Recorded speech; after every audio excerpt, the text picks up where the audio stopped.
I hope everyone's doing well today. We are talking about, our title is Career Convos, talking to family about career. This is a topic that I was really excited to share about. I think this is something that students think about all the time, and everyone kind of deals with this in one way or another throughout their time at LSU or just in life in general. So hopefully today will be some really great tips to take with you, to put in your toolbox. And that can be really fruitful for the different things that you'll be talking to family or friends about probably in the near future. But first, we want to hear from you really quick. I'm going to add a poll, so I'll give you about 20 seconds to answer these two questions. We'd really love to know kind of where you're at today and what you're thinking about.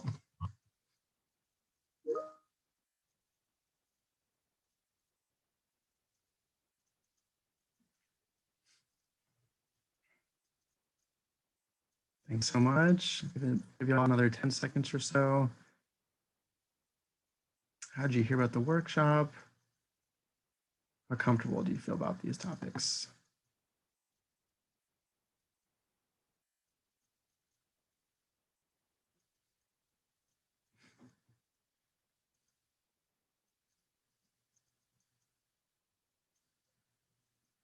All right. Well, thanks for sharing. It sounds like y'all have heard about this from different places, definitely different comfort levels. So hopefully there'll be some really great things from today. So thanks for participating in that one.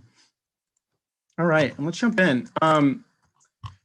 Really, the first question I really want to start with is family significant? And I think a resounding yes, and I'm going to explain why a little bit today.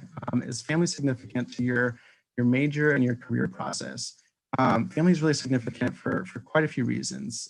Some of them are really outlined here. I believe that family has the ability to shape everything, really about your life, but especially about major and career. And they can do it in a positive and a negative way. They can also do it in a way that is direct or indirect. So some of these things are very easy to think of, maybe as a conversation or kind of something that just happened in your life.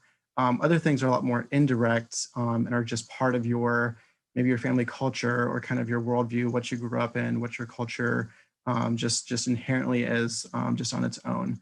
We also see these kinds of things just through what your family values, what they believe to be important, a lot of those types of things too. So some of these things might be really easy to identify, and some might be a little bit more deeper into like the family's culture. I also like to think of this too. So we use this career decision-making model just about in every situation that we're in. And I'm really thinking about, what did your parents and your family really encourage with you when you were growing up? And especially when you see these 4 different words. I don't know about you, but if you think of your family, they probably encouraged, right, different skills and interests and values, and even just kind of what a really great personality is as you've grown up. So these are the 4 words that we really look at when we think of major and career, and they're also ones that family is really oftentimes vocal in, and that's a really good thing too. What did they say was good and worth pursuing, just in general with career? And really getting to that, right? Why do you think they might have said those things? Or why do you feel like they have that viewpoint? Does it maybe have something to do with some of their own experiences? So I think in general, this is a pretty broad list. I think there's quite a few different types of conversations that I hear about students having. Maybe those of you that are in here have had yourself. Maybe can fit into some of these categories. I definitely don't think this is an exhaustive list, but you might be thinking of some examples when you see some of these. So a couple of different conversation types. The first one I hear sometimes is maybe some sort of concern from a family member or parent. Maybe they're nervous about accepting that career path, right, for different reasons listed there, whether it's their expectations of you or the salary, the outcomes, even just their own experiences with that industry. Some of you might have had experiences with fit, right? So maybe you've had questions about if you're doing this for the right reason. Maybe people have said something like, I'm not sure if this fits into what I know about you, or what I know is true for you, or what you're really good at. Some people I've heard too kind of share a little bit about capacity. So maybe you've had a lot of success in this first year, but maybe your parents or other people are kind of looking to the future a little bit and are wondering what's it going to be like in a couple of years, and kind of talking through those kind of questions. We also hear about responsibility quite a bit, and just who has a responsibility for education and even paying is something that I see a lot and I hear a lot. These are some of the kind of quotes, right? I pay and these are your options, or maybe I'll decide if you're not quite sure. This is definitely maybe one of the more challenging ones I feel like that I've come across. And even when we talk today too, some of these things are really difficult conversations, but I think a lot of this also applies to sharing great news, right? So maybe you have something really exciting that you want to share and just are wondering kind of how to do that, how that might land with the people that you care about and how to do that as well. So challenging things, but also great news too. We'll talk about just kind of how we see these things in general, kind of from a higher perspective, right? At the core, most of your family's desires really come down to you thriving, you being happy. Ultimately, they love you, and that's really where a lot of this is going to go. For the most part, that's what I see with most families, with most parents.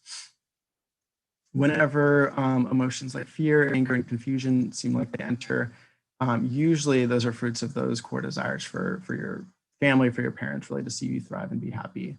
So I think it's just really great just to call those kind of for what they are and know when they're in the room, kind of maybe what they're going back to. I think it's always great just in general with these conversations to have honor and respect.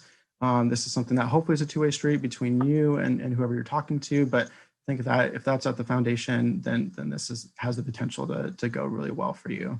I always like the metaphor of kind of like a tennis ball, right? So thinking of the decision or the problem as something that you collectively are looking to hit over the net, as opposed to kind of having each other be the conflict. The goal is the ball, and collectively seeking to solve it and hit it over the net. And that last one is typo. So before the conversation, a couple things just to think about as you get prepared, whatever this conversation might look like for you. A lot of these things might be really helpful. So prep by seeking to understand their perspective. If you can get to that point, that is really helpful in just engaging the conversation and making it something that everyone feels like they have an important voice for. So think of what questions you want to ask, really what things that you can do to get to that perspective. You're going to want to go through the career genogram exercise. There's a lot of other exercises out there as well, but this is a good one, and I'm going to share a little bit about it at the end of this presentation. I always think visualizing is really powerful. So visualize that conversation, visualize success, being able to picture yourself there and having it go well is something that really can reduce some stress, some anxiety, and kind of picturing how that's going to go. And ultimately, it's always great to do your homework. So if you're talking about something like a major, maybe a career path, graduate school, it's always helpful to do a little bit of homework and find ways that you can share anecdotes or examples or statistics that will kind of back up kind of some of the things that you're processing and what you're thinking about. Let's get to the conversation. So during the conversation, some of these different ideas are things that really will apply in different situations. They can also be things that are great for exciting conversations too, or things that you're really excited to share about. So I've broken this down by actions and outcomes. So a couple of different ones here that I think will be helpful. First and foremost, always try to be collaborative and ask questions whenever you can. By doing that, you're going to get in a place where you're in this together with whoever you're talking to. Asking questions ultimately is a way that will get you hopefully advice in a way that's a little less pressured as well. You want to have a plan and share it. Share anything that really seems like it's within your control, things that you're really excited about, good experiences that you've had. And in doing that, you are going to focus on kind of what you have done and show some intentionality behind that conversation for the rest of the conversation. Sometimes things get a little difficult, right? We've all probably experienced this before, but especially if you're feeling like you're hoping the conversation to go in a different direction, share how you feel by saying, I feel hurt, I feel sad when you do this. And by doing that, that can really help share how you'd like the conversation to continue and really to share your viewpoint and to be specific with it. And ultimately, if this is ever something difficult, it's always great to bring in other people into a conversation, right? Whether that's another family member that might be someone that's good to communicate with. Maybe it's an email that you've received from a professor or something like that. If there's other opportunities for you to bring in different people, that can always be really helpful in getting a different viewpoint. And after the conversation, couple really simple things, but I think it's always great to show appreciation, especially when you really feel good about it. You feel connection. Connection's always the goal, and to be specific about what that was like. So if you feel really appreciative of maybe an emotion or something that was said, I think it's always really powerful to say that. Always share what you're looking to do next, just to keep the conversation going, and discuss where you could really see some additional support, maybe ways that whoever you're talking to, whether it's your parents or anyone else, that they can continue to support you in those goals. I want to talk about the career genogram really quickly as well. I will share a couple resources that I think are great examples and guides to do this. I'm not actually at my computer, so we're gonna email those after this, but a lot of what I'm going to share right now will be helpful for that. So this is an exercise that is really similar to creating a family tree, but it's much more focused on doing it with your career development. And it's great for a lot of reasons, but a lot of people do this for being able to visually see a lot of the themes, influences, and patterns that they might have learned or heard about as they were growing up. And ultimately, this can be a great way to kind of introduce this to your family and even prepare for a conversation, to ask questions, to be really curious, and to get your family involved in what they've seen and what they think about this. To actually do it, there's a lot of different ways to do it. I showed a little example here on the right. But to build and develop it, you get to really choose how much detail you'd like to go into. Some people use a legend to kind of show that. Maybe they want to do it on their computer. Maybe this is something that you just do with pen and paper. But ultimately, you're going to create circles. You really want to start probably at the middle, bottom with yourself, and that's where that's going to start. From there, you're going to build up to siblings, parents, grandparents, great-grandparents, really as far as you possibly can go. And you can include as much as you want. Typically, what is involved with these are career and education levels, all those different people that you've added on your career genogram. But some people will take it further and categorize by, they'll show maybe age, interests, memories, values, attitudes, even quotes I've seen before. So you really get to choose how detailed you want to go with something like this. As you complete that, always feel free to add in cousin, aunts, uncles, mentors, teachers, and role models. But this is really the framework for it, and you really get to put in as much as you'd like. But the visualization of it can be really helpful, especially when you kind of make one that looks like this one on the right. Some questions to think about. Just because of time, we're not going to kind of share as much about all these questions. There's so many things that you can think about, but really this exercise is more powerful when you can reflect a little bit. So think about, as you go through this, what are the themes that you're noticing, right? Whether they're career themes, education level themes, or even just themes about your family in general that you could do for like a family tree.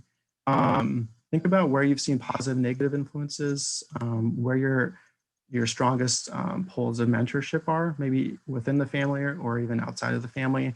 And just think about what are some of those barriers, or even some of the pathways that have really helped success or made it difficult. So I really love this exercise. I would be happy to share more about this at another time, but I will definitely share this resource after the presentation today. So just as we close, I'm really curious to know, what is one strategy you want to incorporate, or even one conversation that you would like to have, right? Whether it's with parents or anyone in your life. And as we kind of transition here to questions, I'm going to add in this other poll. So if y'all would do that, we would really appreciate it. And I'll give you about 20 seconds to do that.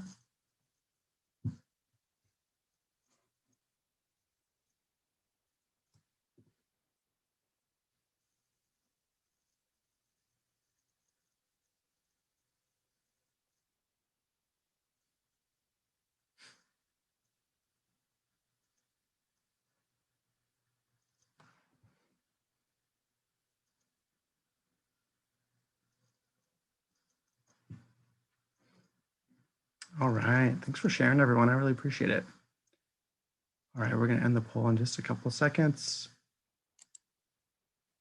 And we actually do have quite a few other workshops to go coming up as well. So feel free to use the QR code. If there's some topics that really you feel like would help you in any way, we're really happy to provide those.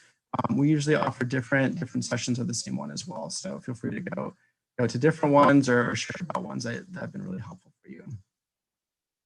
And I'm going to stop recording. I wanted to save at least a few minutes. I know technology made things a little crazy today. But this is some information about the Career Center and how to find us. We're always happy to meet virtually or even through drop-ins every day of the week. I'm going to stop recording right now.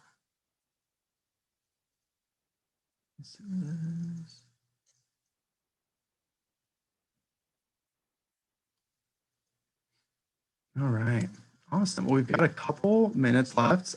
Feel free to add any questions to the chat, or even if you want to, we have a really small group today. If you want to unmute yourself, I'd be happy to hear those and just kind of have other people benefit from that too.